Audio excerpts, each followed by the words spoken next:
들은 얘기가 있는데 60년대하고 70년대 이제 경제 개발 일어나면서 사람들이 막 하루에 막 12시간씩 정도 이제 공장에서 일해야 되고 막 그러니까 사실 여가 생활 즐길 시간 별로 없잖아요. 그러니까 끝나고 술 먹는 거는 그냥 막 즐기고 여가 생활 즐기려고 하는 게 아니라 그냥 빨리 그 하루의 고통 그런 힘든 것들 그냥 빨리 그냥 취하면서 그냥 빨리 잊고 싶다는 그런 건 좀 많았었어요. 그러니까 술은 그냥 즐기기 위해서 마신 게 아니라 정말 취하기 위해서 마셨다는 건데 지금도 경제가 어느 정도 이제 좋아지고 요즘 여성분들은 또 이제 뭐 건강, 다이어트 막 이런 것도 생각하고 이제 주 5일 근무제 도입되면서 그 work-life balance라고 많이 하잖아요. 그러니까 노동하고 여가의 균형 잡는 것에 신경 많이 쓰기 때문에 오히려 좀 더 낮은 도수의 술을 좀 더 많이 선호하게 되는 것 같아요. 저절로 그냥. 우리나라의 최근의 어떤 술의 역사는 사실 취하자고 먹는 게 맞다는 생각이 드는 게 지금은 좀 달라지긴 했습니다. 저희 학교 다닐 때 술 구호 자체가 살벌했어요. 그러니까 뭐냐면 잔을 치면서 뭐라 그러면 죽자! 이러고서 마셨죠. 조금 약한 건 뭐냐면 망가지자! 이러고서는 술을 먹었다. 그러니까 술을 먹는 목적을 분명히 했던 거예요. 그렇죠. 이걸 왜냐하면 그때 당시를 지나고 나서 생각해보면 앞길도 보이지 않고 사회적인 분위기도 암울하고 이런 상황 속에서 억눌려 있던 감정들이 폭발하는 순간 이성을 놓고 싶다 라고 했기 때문에 그때 당시 이 구호 자체가 그만큼 살벌했던 거야. 그러니까 다른 나라의 구호는 어떤지 모르겠지만 건배사에 죽자와 망가지자라는 건배사가 있는 나라는 지구상에서 맞아요. 거의 유일한 국가가 아닐까라는 그러고 생각이 보니까. 드는 거죠. 우리나라에서 술을 마시라는 것, 그다음에 이 술이 얼마나 비싸다 이런 건 별로 의미가 없는 거예요. 우리나라는 어떤 믿음이 있냐면 아무리 비싼 양주나 아무리 싼 소주나 마셔도 취하면 똑같다.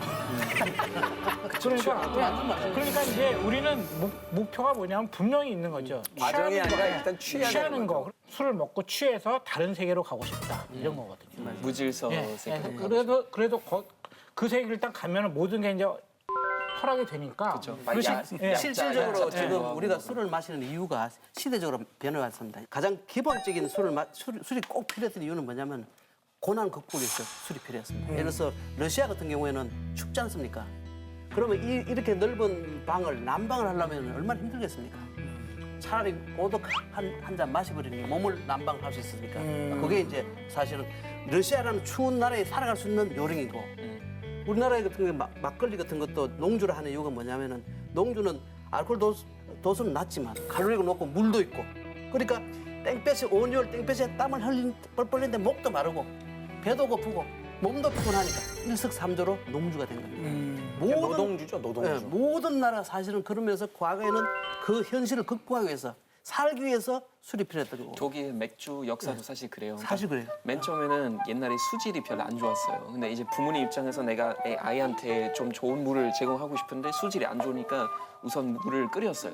근데 물을 끓이는데 안에 아무것도 없잖아요. 이제 백테리아도 없지만 비타민이나 아무것도 없으니까 그래서 빵 가루를 같이 그 끓인 물이랑 같이 발효시킨 거예요. 그거는 사실 어떻게 보면 맥주의 유리가 된 거죠. 사실 우리나라 소주도 좋은 술들 많거든요. 예, 저도 술을 워낙 좋아하다 보니까 그 술 장인들이 뭐 계속 만들어 왔던 그런 술들도 많이 먹어보고 선물도 받고 하는데 원래 우리 소주도 참 고급스러운 술인데 이게 어떻게 해서 이렇게 우리나라의 술이 이제 소주가 들어온 거는 사실 고려 말입니다. 몽고군이 이제 고려 말에 침공했을 때 몽고 진영을 어디에 만들었냐면 개성에 만들고 안동에 만들고 끝까지 저항하는 이제 삼배율천하 이런 사람들을 위해서 진도에 만들었어요. 그러다 보니까 지금도 사실은 제대로 된 이 술은 안동 소주, 개성 소주, 진도 홍주 이것이 이제 된 거죠. 그러다 보니까 이 술들은 그 당시에 굉장히 이제 그 고급 술이었고 아무나 뭐 만들 수도 없었고 정률 해야 되니까. 그리고 또 이것은 이 소주는 곡물을 많이 씁니다. 한 20kg의 그 곡물을 사용해서 약 한 10리터밖에 술이 못 만들거든요. 그러니까 살 20kg 하면은 4인 가족이 한 달을 먹을 거예요. 그렇죠. 그걸 술을 10리터밖에 못 만드는 거예요. 그러니까 나라에서 조선조에서는 처음부터 금주령이죠. 술 만들지 마라. 그래서 제사 지낼 때만 써라. 금주령이 있었는데 얼마나 귀하다 보니까 이제 지금으로 치면 고급 양주죠. 양반밖에 못 마셨던 겁니다. 근데 이것이 이제 우리가 해방되고 난 다음에 이제 우리나라가 수입된 이제 이 돼지 감자나 이런 거 이제 전분을 해서 정류를 해가지고 98도짜리 술을 만들어서 그걸 물을 섞어서 만들어 판 게 희석식 소주입니다. 지금도 이거 정식 소주는 뭐 몇만 원씩 하지만도 희석 소주는 몇천 원밖에 안 하지 않습니까? 그게 이 대중화되는 물꼬를 틀었던 거죠. 소주의 가장 특별한 점은요. 전 세계 어디 가도 이 가격에 이런 성능이 나오는 술이 없어요. 그러니까 가성비 대비라고 하는데 가성비로서는 최고의 술이라는 게 사실은 소주도 그 적정선에서 먹으면 다음날 뒤끝이 굉장히 좋은 술 중에 하나입니다.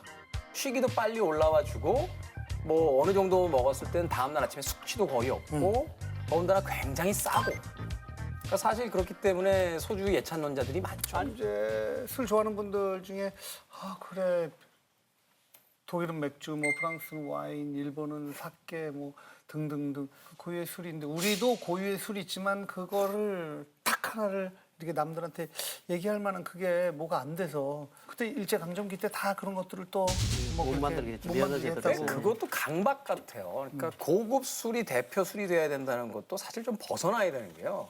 어쩔 수 없이 우리나라의 일반적인 서민들이 가장 즐기는 술은 소주란 말이에요. 그럼 그게 우리의 대표적인 술인 거예요. 사실 우리가 이제 그 이 인류와 이류 뭐 등수 매기고 OECD에 가입해야 된다, 선진국에 올라 이런 어떤 강박의 시대를 살았기 때문에 전통과 문화도 무슨 등수를 나눌 것처럼 그지. 고급이어야 된다고 생각하는데 저는 그렇게 생각하지 그건 아니죠. 않고 독일은 독일의 역사에서 만들어진 맥주가 있는 거고 일본은 일본의 역사에서 만들어진 사케가 있는 거고 우리의 근현대사 속에서 우리 서민들을 가장 많이 위로하고 도와줬던 것은 소주잖아요. 그럼 그게 우리 대표적인 술인 거지. 지금은 사람들이 잘 먹지도 않는 무슨 전설의 무슨 옛날 전통주를 끄집어내가지고 우리에게도 이렇게 고급 술이 있습니다. 라고 얘기하는 것 자체가 컴플렉스라는 거예요, 사실은. 근데 일본도 그 사케가 대표 술이 아니고 맥주예요. 그렇죠. 네, 일본에서 가장 그 소비량이 많은 주종이 맥주예요. 그러니까 추월한 지 오래됐어요. 그 일본 사람들은 낮에도 다 맥주를 기본으로 음식 나오기 전에 한 잔씩 하잖아요. 어떻게 보면 혼술의 가장 대표적인 나라잖아요. 네, 네. 퇴근하면서 맥주의 나라예요, 맥주의 샐러리맨들이 나라. 혼자서 맥주 딱 500cc, 1000cc 딱 먹고 그리고 이제 퇴근하고. 심지어는 이제 불황기 때 잃어버린 그 10년, 20년 시절에는 회사 회식할 때 편의점에서 캔 맥주 사가지고 길거리에 이렇게 쭉 둘러서가지고 회식했어요, 일본에서. 거기서 이제 부장님이 할 말씀 하시고. 그러니까 이제 돈이 없으니까. 후지민은 참 좋겠어요. 이렇게 외주 녹화 와가지고 일본에 대해서 많이 알아가시니까 도움이 많이 되시겠네요, 우리 저보다 많이 프로한테서. 아시는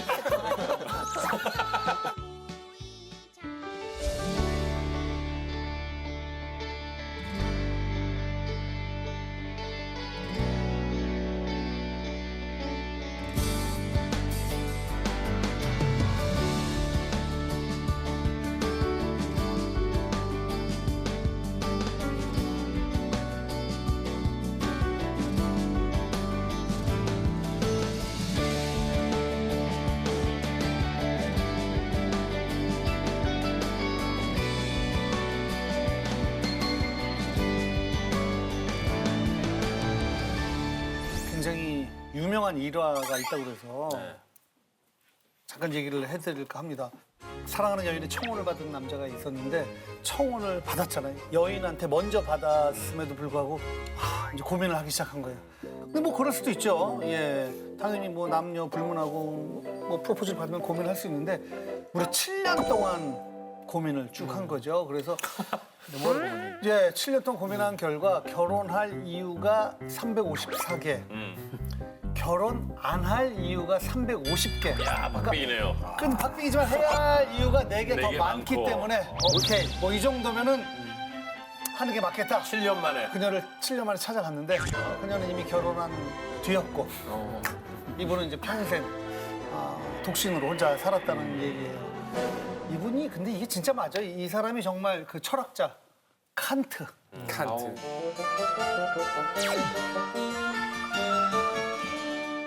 제가 이건 진짜 실화라고도 추측하는 면도 있어요. 칸트는 굉장히 특이한 분이었어요. 정말 특이한 사람이었고 자기 일상생활은 너무 규칙적으로 이성적인. 만들어낸 사람이에요. 자기는 밤에 몇 시에 누워서 이불을 어떤 각도로 덮을 건지까지는 계산했던 사람이에요. 그러니까 칸트는 아마 이런 중요한 결정을 앞서서 아마 거의 그 정도 고민했을 것 같긴 그렇죠. 해요. 우리가 이게 진짜인지 가짜인지는 사실 중요하지가 않습니다. 아무튼 그 정도로 이렇게 고민을 옛날에도 많이 해왔다는 거죠. 1화는 되게 고급스러웠어요. 그러니까 주제가 뭡니까? 네. 사랑하는 여인을 잃게 된 네. 칸트. 예. 이유는 딱 하나, 결정장애. 네. 결정장애. 그래서 이번 주제가 짜장이냐 짬뽕이냐, 짜장이냐 짬뽕이냐. 내 결정. 칸트하고 약간 괴리감이 느껴지네요. 예. 칸트에서 갑자기 훅 들어오는데. 시작은 창대하게 시작을 하자고요. 짜장이냐 짬뽕이냐. 저는 결정 못하겠으니까 님이 결정을 해주세요. 욕하는 줄 알았어요. 그렇죠. 난 욕으로 들렸어요. 예, 저도 욕으로 들렸어요.